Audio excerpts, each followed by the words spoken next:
Hey guys, welcome to Wrestling Days and welcome to this year's Royal Rumble predictions. This is one of my favourite pay-per-views. I know it's a lot of people's favourite pay-per-views because you just never know what is going to happen. And this year in particular, because there's so many rumours, we obviously get two Royal Rumbles as well because we've got the first ever Women's Royal Rumble.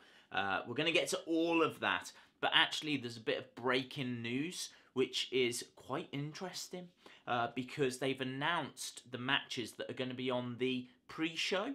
So the pre-show matches are going to be the Revival against Balor Club, Gallows and Anderson.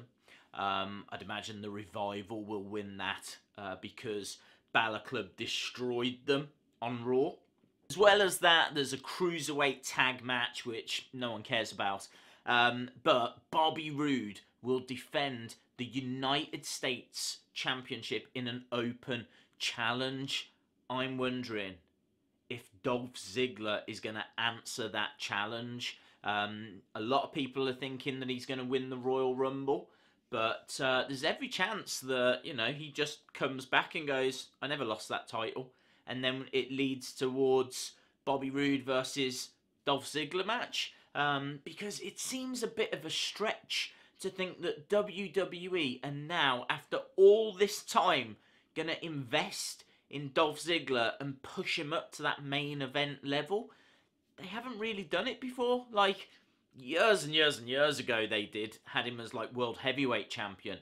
But surely that boat has sailed. I struggle to see him winning the Royal Rumble. I've thought it year after year after year. I've predicted Dolph Ziggler, it's going to be his year. And now finally, we've got to the point where it could be his year. And I don't think it is. I really don't think it is. And now that they've made this announcement about Bobby Roode defending his title in an open challenge on the pre-show, I just don't think it is going to be Dolph Ziggler that wins this Rumble. I think it even less. So that's who I think is going to answer the Bobby Roode pre-show open challenge. Moving on to the main card. First tag match we've got is Seth Rollins, Jason Jordan taking on the Bar. Now, I think that Seth Rollins, Jason Jordan are going to retain because I think they will drop those titles to the Revival. But they're not going to do that here. They will do that on Raw. Maybe they will do that at Elimination Chamber. And surely at WrestleMania, it's going to be Seth Rollins versus Jason Jordan. But I think we've got a little way to go before we get to that point. I think you will see a breakdown in communication again between them. But I think they will find a way to hold on to those titles. I don't think there's much... I mean, if the titles go on to the Bar, who's going to go after the Bar? Because surely Seth Rollins, Jason Jordan are going to explode, yeah? That seems to be quite obvious. But there isn't really like a big, like, face team. What face team is there? Gallows and Anderson? Are they face? I don't even know what's going on anymore. I think the tag division on Raw is just a mess. So it feels like they need to get like a face team from somewhere. But yeah, that's why I would just keep the title on Seth and Jason so you can sort out that tag division. SmackDown is a lot better, their tag division. This match as well will probably steal the show. It is the Usos against Chad Gable and Shelton Benjamin. It's a 2 out of 3 falls match. This is like one of those NXT TakeOver kind of level tag matches, It's going to be absolutely fantastic. Very quick action. It's going to be fast-paced. It's going to be quite aerial. You've obviously got the strength in there as well of Shelton Benjamin. But it's just going to be so technical. This match is going to be fantastic. I think the Usos retain. I think that Chad Gable, Shelton Benjamin have not been cheated out of the titles, but I just don't see this as the crowning moment for them.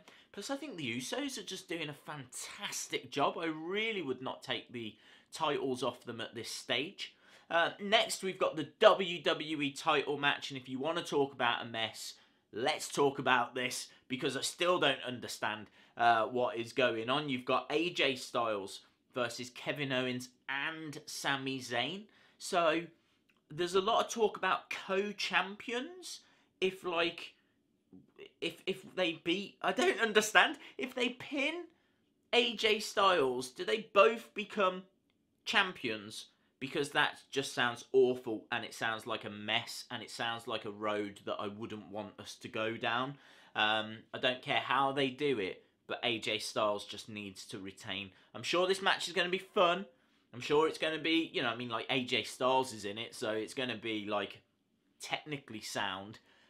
He can have a great match against, like, probably Vince McMahon right now. Literally anything and anyone. But this just seems messy to me. Really messy. Just keep the title on AJ, and let's all just move forward. A match that isn't messy, but is going to be destructive, is the triple threat for that Universal Championship. You've got Brock Lesnar, the champion, taking on Braun Strowman, taking on Kane. I think Brock will pin Kane, and he will keep that title. But the bigger story is what is going to happen to Braun. I think Triple H is going to take Braun out. Don't forget about how Survivor Series ended. Braun decimated Triple H at the end of that, and he's never really had to pay for doing it. I just think this is going to be the perfect time for Triple H to come out, and I think we're building towards Triple H versus Braun Strowman at WrestleMania. But let's talk about the Rumble matches. So the first one, the Women's Royal Rumble. I've got some names written down here of people that I think could be surprise entrants. So I think you're looking at Nikki Cross from NXT, because she's not on that NXT TakeOver card. I also think Billie Kay could be on there, because they pushed Peyton Royce not long ago. Peyton Royce got through to the Fatal 4-Way for the championship. So it feels like they will give Billie Kay something this time. So I can see Billie Kay being in this. And again, Billie Kay is not on that TakeOver card. Sarah Del Rey. I would love Sarah Del Rey to be in this, because she is the trainer down in NXT. She is the person responsible for training the 4 Horsewomen. Basically, anyone in that performance center, because I think now she's like assistant head coach or something. She's really high up, and she's a fantastic wrestler in her own right. This would be more than deserved for her to get a moment, for her to come out, you know. So I'd love Sarah Del Rey to be in this. I think Stephanie McMahon is in this. She's going to be at ringside. I'm not sure how long she lasts, but I can see her getting involved. It's going to be one of those where she's doing the commentary, and you know, it'll count down, and then it'll be her music. She'll stand up, go in the ring. I can totally see that happening. How does Stephanie McMahon not put herself in the first ever Women's Royal Rumble? I just think she will. She's a McMahon. So I can see that happening. Trish and Lita, I think both of these could be in this. I'm not sure about Trish, because like Trish was on that Raw 25 show, and she was being quite vocal about, you know, where's my ring gear? I might need it soon. And I just got the impression that she won't. I don't know why. I just got the impression that she was making this big deal and making like this big tease out of where's my bits and bobs, you don't know when you'll see me next. And I just don't think she's going to show. I could be completely wrong on that. Lita, again, just not around for Raw 25. Don't know where she was. Is she fallen out of favour with the company? Honestly, I don't know. So, yeah, I don't know. I'm a bit on the fence about those two. But they're such big names, you have to include them as potentials. I think we get Nikki Bella.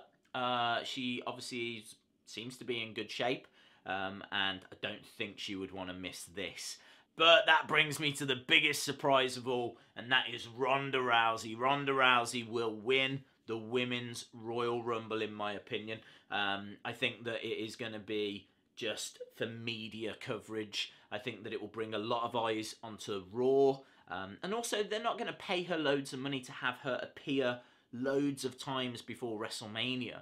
So this could be one of only a very limited number of appearances by Ronda Rousey. And I just think then, done, isn't it? She's won her opportunity to go to WrestleMania. You can already start booking tickets to go to WrestleMania knowing that you're going to see Ronda Rousey. It's going to be all over the media. It's too good of an opportunity for them not to take. And also, why did Asuka look so strong on that Raw 25 show? There's no way they're going to have Asuka throwing people out the ring, celebrating, dancing around, and then going and winning the Rumble. I just don't see that. I think that this makes more sense. Make Asuka look strong. Make it look like no one can stop Asuka. Maybe Asuka's like the last one in the ring, and there's only number 30 to go. Counts down, out comes Ronda Rousey, and then you get that mouth-watering encounter of Asuka, who's never been defeated, has just got one woman to beat, but it's Ronda Rousey. That brings me to the men's Royal Rumble. Again, I've got a few names down here. So EC3, I'm totally expecting EC3, Ethan Carter III, to be in this. I also think we'll see Aleister Black, because I think that he has just got a fantastic entrance. I don't think he's going to win at TakeOver, and I think they will give him a moment here to kind of make up for that, if you will. Triple H, I think Triple H is going to interfere and cost Braun that match, that title match earlier in the night. I think we see Braun come out and cost Triple H the Rumble match. I think we get The Undertaker. I think he comes out, not for one more match, but I can see him doing that match against Cena. Maybe there's something here between him and Cena. Perhaps you get a face-to-face. Perhaps Cena eliminates The Undertaker. Something along those lines. I know they did something similar with Roman Reigns last year, but this would be a very quick, easy way to set up that WrestleMania encounter if they're going that way. Pete Dunne, the current United Kingdom champion, he is not down to be competing at NXT TakeOver, so I totally see the champion, the United Kingdom champion, coming out. That'll be a fantastic moment if he does. And then Shane McMahon, again, he's a McMahon. I think it would be very difficult for him to not include himself in this Royal Rumble. So I could see Shane McMahon coming down. Sadly, I don't see anything for Daniel Bryan. I was kind of toying with the idea of, will Bryan come out and cost The Miz? You know, does this lead towards Bryan and The Miz at WrestleMania? That would be the most likely opponent for Daniel Bryan. They've certainly laid the groundwork, the foundations, but I'm not convinced they're clearing him. I'm really not convinced they're clearing him. So I just don't think there's anything in this for Daniel Bryan. The winner of the male Royal Rumble for me, the men's Royal Rumble, Shinsuke Nakamura. I think he's the favourite still. As I said, you know, a lot of people are saying it's going to be him or Dolph. I've already explained what I think Dolph is going to do. So I'm going to go with Shinsuke Nakamura. But if that is, you know, roughly what's going to happen, what a show this is going to be. That is insane. That is going to be one of the best pay-per-views of all time. I mean, it is going to be fantastic. And Nakamura, you know, Shinsuke's so popular that I just think that is going to be a real moment in itself. Because, like, just tired of seeing people, like last year, Randy Orton winning, it was a bit flat. And then, like, Triple H and obviously Roman Reigns. I think people just don't want Roman Reigns to win this. I don't see anyone on Raw winning this because, obviously, we've got Elimination Chamber. And so they can establish who they want to face Brock, I would think, at WrestleMania. The big rumour is Roman will win that Elimination Chamber, and then we get Roman versus Brock. That's also going to set up, you know, Triple H versus Braun. We'll probably have Seth versus Jason Jordan. So you can see that, well, Ronda versus Charlotte. Asuka, I'm sure, will find a way of going up against Alexa for the Raw Women's Championship. You can kind of see how it's all coming together. Or certainly how it's coming together in my head. But yeah, let me know your thoughts in the comments below, because it's fascinating, isn't it? Anyone could win this. So yeah, let me know. Apart from Kurt Hawkins will not win this. Awesome, guys. Thanks a lot for watching. Obviously, I'll do reaction videos and reviews and all of that good stuff. So hit the subscribe if you haven't already. And hopefully, see you again next time. Bye for now.